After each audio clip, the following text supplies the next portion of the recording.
नमस्कार दोस्तों, मैं हूं पूजा कुमारी। तो चलिए जानते हैं राजस्थान की 50 फटाफट खबरों को 10 मिनट में। उससे पहले आप इस वीडियो को कहां से देख रहे हैं कमेंट में जरूर बताएं। पीएम किसान सम्मान निधि को दोगुना करने जा रही है मोदी सरकार। लोकसभा चुनाव से पहले महिलाओं किसानों को मिलेगा तोहफा। अप्रैल मई में होने वाले लोकसभा के आम चुनाव से पहले केंद्र की मोदी सरकार महिलाओं किसानों के लिए पीएम किसान सम्मान निधि को दोगुना कर सकती है। बता दें कि इससे मोदी सरकार देश के करोड़ों महिलाओं किसानों को साधने की कोशिश कर सकती है। 3 बार 2-2 हजार रुपए की किस्तों में कुल 6 हजार रुपए की पीएम किसान सम्मान निधि योजना दी जा रही है। सूत्रों के मुताबिक मोदी सरकार इस योजना को महिला किसानों के लिए बढ़ाकर 12 हजार रुपए पर विचार कर रही है। सूत्रों के अनुसार इस योजना की घोषणा 1 फरवरी को पेश होने वाले बजट में होने की संभावना है। यह योजना होने से सरकार पर सालाना 120 अरब रुपए का बोझ बढ़ेगा। हालांकि केंद्र सरकार का मानना है कि सम्मान निधि बढ़ाने से महिला सशक्तिकरण की ओर से कदम आगे बढ़ाएंगे। हालांकि इस मामले में कृषि मंत्रालय और वित्त मंत्रालय ने किसी भी तरह का टिप्पणी करने से इनकार कर दिया है। देश में इस समय किसानों की परिवार की आबादी 26 करोड़ है। इनमें से 60% महिलाएं हैं। सरकारी रिपोर्ट्स के मुताबिक देश में किसानों को 13% आबादी ही कृषि भूमि की मालिक है। सरकार पिछले कुछ वर्षों से किसानों को नकद राशि दे रही है। अजमेर पहुंचे सीएम भजनलाल शर्मा, बोले इंदिरा रसोई योजना में करोड़ों रुपए का घोटाला जांच शुरू, कोई छोड़ा नहीं जाएगा। मुख्यमंत्री बनने के बाद पहली बार अजमेर पहुंचे सीएम भजनलाल शर्मा ने पूर्ववर्ती कांग्रेस सरकार पर फिर हमला बोला है। अजमेर में विकसित भारत संकल्प यात्रा के शिविर में शामिल होने के बाद सीएम भजनलाल ने कहा कि पिछली कांग्रेस में 17 पेपर लीक हुए, जिससे युवाओं के मन में काफी टिस थी, जिसको ध्यान में रखते हुए भाजपा सरकार ने SIT का गठन किया है। 8 रुपए में भरपेट खाना देने वाली इंदिरा रसोई योजना पर सीएम भजनलाल शर्मा ने कांग्रेस ने बदलकर इंदिरा रसोई रख दिया था। इस योजना में करोड़ों रुपए का घोटाला हुआ है, जिसकी जांच भाजपा सरकार द्वारा की जा रही है। हमारी अन्नपूर्णा योजना में जरूरतमंद लोगों को बजाने का खिचड़ी, बाजरे और मक्के की रोटी के साथ अचार भी मिलेगा।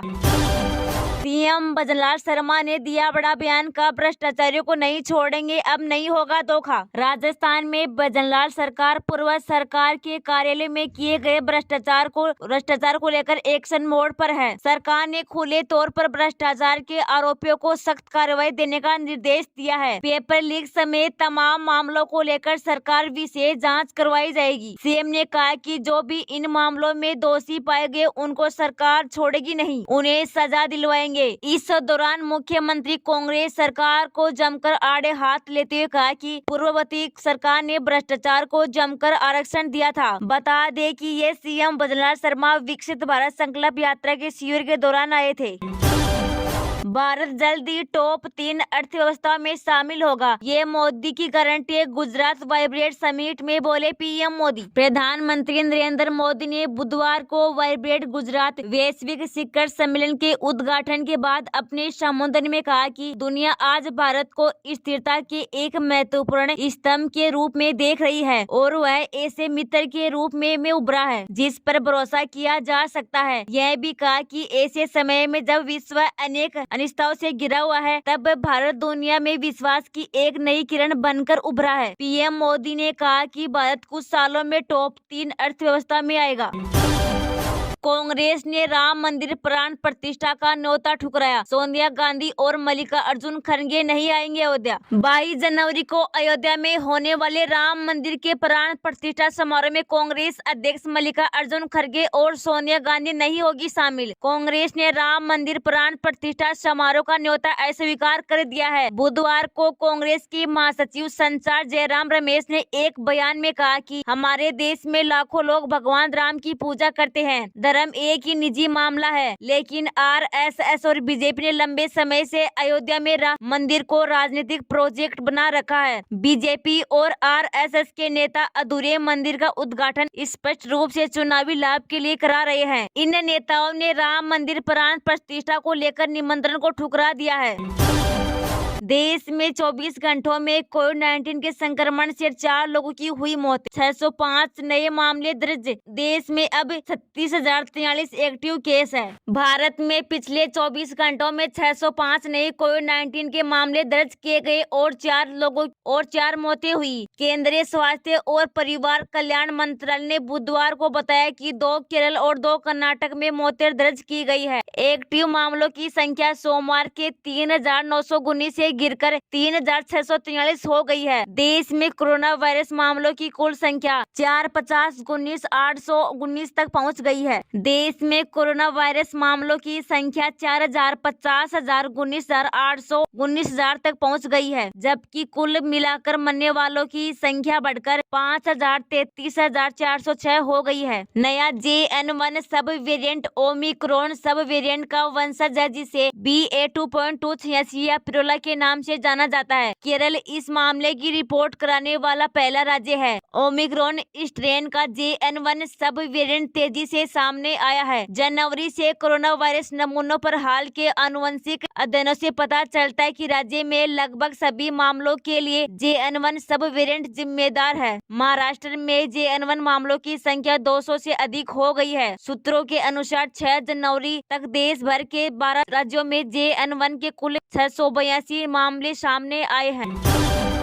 छत्तीसगढ़ के किसानों के लिए सीएम ने की बड़ी घोषणा, जल्द दी जाएगी धन के अंदर की राशि। मुख्यमंत्री वासुदेव साय ने किसानों के लिए बड़ी घोषणा की है। किसानों को 3100 रुपए प्रति क्विंटल की दर से धान खरीदी होगी। समर्थन मूल्य के अलावा अंतर की राशि किसानों को एक मुश्त मिलेगी। मोदी की एक और गारंटी हुई पूरी। मुख्यमंत्री श्री वासुदेव साय की किसानों के लिए बड़ी घोषणा, किसानों से 3100 रुपए प्रति क्विंटल की दर से होगी धान खरीदी। समर्थन मूल्य के अलावा अंतर की राशि किसानों को मिलेगी एक मुश्त। वहीं महतारी वंदन योजना के तहत जल्द ही प्रदेश के सभी विवाहित महिलाओं को वित्तीय सहायता मिलेगी।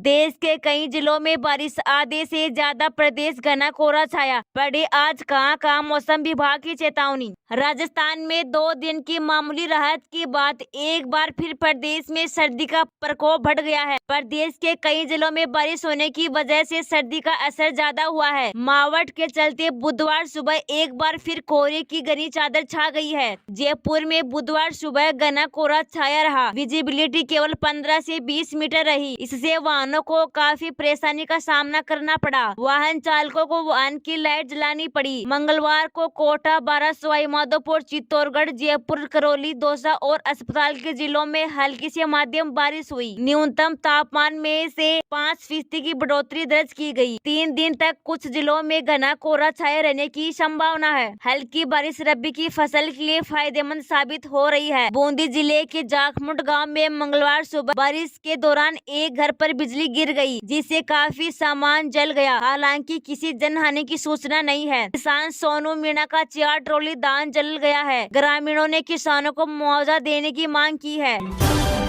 राजस्थान में अयोध्या सीता रसोई के लिए 2100 तेल के पीपे रवाना, तैयार होगा प्रसाद। देश भर में राम मंदिर प्राण प्रतिष्ठा की चर्चा है। अयोध्या में भव्य मंदिर निर्माण होने से पूरा देश खुश है। हर सनातनी अपने आराध्य प्रभु राम के आगमन की जोर जोर से तैयारियां कर रहा है। ऐसे में राजस्थान से अयोध्या सीता रसोई के लिए 2100 पीपे तेल के भेजे जा रहे हैं। इस तेल से लोगों के लिए प्रसाद तैयार किया जाएगा। 22 जनवरी प्राण प्रतिष्ठा के बाद राम मंदिर में पूजा की विधि विशेष बदलाव होगा। बता दें कि मौजूद समय में राम मंदिर दिन में 5 बार आरती होती है। उन्होंने कहा कि 22 जनवरी को ऐसा वक्त है जब उनका जीवन पूर्ण हो गया है, क्योंकि वहाँ स्वयं रामलला विराजमान हो रहे हैं। सीएम भजनलाल शर्मा ने किए तीर्थराज पुष्कर के दर्शन, कहा गहलोत सरकार के हर घोटाले की होगी जांच। मुख्यमंत्री बनने के बाद भजनलाल शर्मा पहली बार अजमेर पहुंचे, जहां उन्होंने तीर्थराज पुष्कर पहुंचकर बर्मा घाट पर पूजा अर्चना की। इस दौरान सरोवर पर तीर्थ पुरोहित संघ ट्रस्ट की ओर से खास इंतजाम किए गए थे। वैदिक मंत्रों के बीच उन्होंने तीर्थ गुरु पुष्कर सरोवर की पूजा की। इस दौरान पुरोहितों ने उन्हें वर्मा जी की तस्वीर देखकर दोबारा पुष्कर में आने का निमंत्रण दिया। वहीं विकसित भारत संकल्प यात्रा के कार्यक्रम में पहुंचे भजनलाल शर्मा ने कहा कि इस यात्रा का उद्देश्य है कि प्रधानमंत्री नरेंद्र मोदी जी सभी सरकारी योजनाओं का लाभ अंतिम छोर पर बैठे आम आदमी तक पहुंच सके। इसके लिए विकसित संकल्प यात्रा का आयोजन किया जा रहा है।